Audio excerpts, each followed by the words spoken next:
Hello and welcome. Today we're going to talk about something super common in dentistry, the root canal. For most of us, we think of it as a fix, right? The end of a problem. But what if a so-called successful root canal isn't actually the end of the story?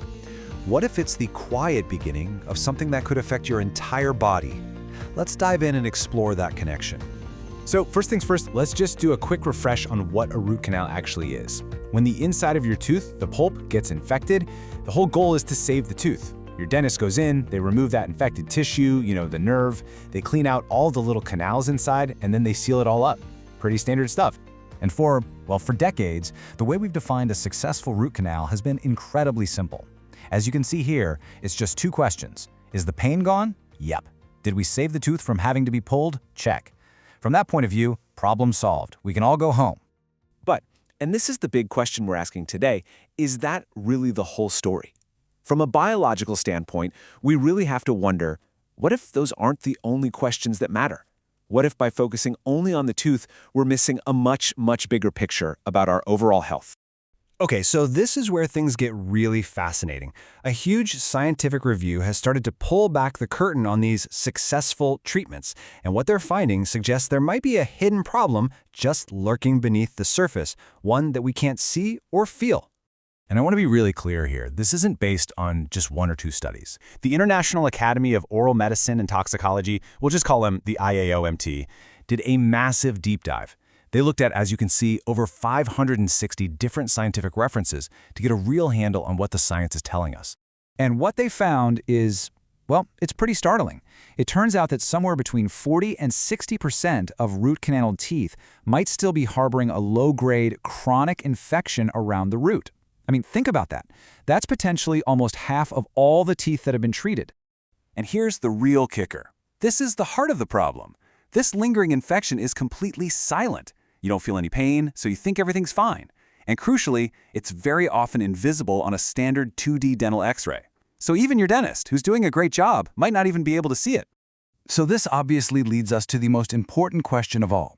If you've got a quiet little infection in one single tooth, why should the rest of your body care? How can a tiny local issue create a ripple effect that spreads everywhere else? Well, let's trace the path. A tooth isn't just a solid piece of enamel. It has literally miles of microscopic tubules running through it. It's basically impossible to sterilize it completely. So some bacteria can stick around, and they produce these inflammatory toxins. These toxins can then leak out into the surrounding bone, get into your bloodstream, and from there, they can travel anywhere, creating a constant source of low-grade inflammation for your entire body. And believe me, this isn't just a theory. The research is showing really consistent connections, or associations, between these chronic dental infections and some of the most serious health issues we face today. Things like heart disease, diabetes, autoimmune problems, and a whole lot more. Now, this slide is really key to understanding the science here. See, in studies with people, we see a very strong association. That means these two things, the dental infection and the disease, keep showing up together. But to prove that one thing causes another, scientists often turn to animal studies. And in those studies, the evidence is clear. When they introduce these specific oral bacteria, they can directly trigger systemic health problems. So one type of research shows the pattern, and the other proves how it can happen. So when you put all of this evidence together, it really forces us to take a step back and ask a hard question. Have we been measuring success the right way all along? Is just having no pain and saving the tooth really a high enough standard for our overall health? This really brings us to a huge shift in perspective. The standard view is like looking through a microscope, focused just on the tooth. But the systemic view, it's like using a wide-angle lens. Success isn't just about the tooth anymore. The new goal has to be making sure there is no infection, and that we haven't created a hidden source of inflammation that puts a burden on the whole body. This right here really shows the blind spot in the traditional approach. The old checklist is simple. Pain gone? Check. Tooth saved? Check. But what's missing are these crucial new lines. What about hidden inflammation? And what about the potential impact on our total health? Those are the metrics that have been missing from the conversation. So, what on earth are you supposed to do with all of this information? Well, let's talk about that. Because this isn't meant to be scary, it's meant to be empowering.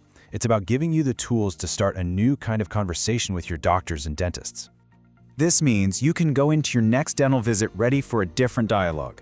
You can ask about newer technologies like a 3D cone beam scan, or CBCT, which gives a way clearer picture than a flat X-ray.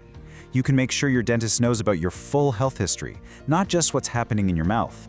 And you can explore all of the possible alternatives, weighing the pros and cons of each for your long-term whole-body health.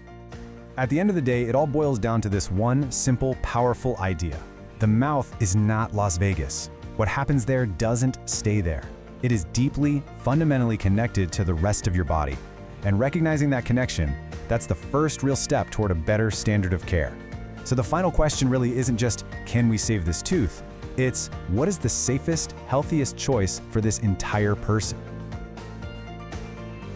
For more information, patients and dental professionals can access resources about biological dentistry, as well as a directory of IAOMT biological dentists who are SMART certified at IAOMT.org.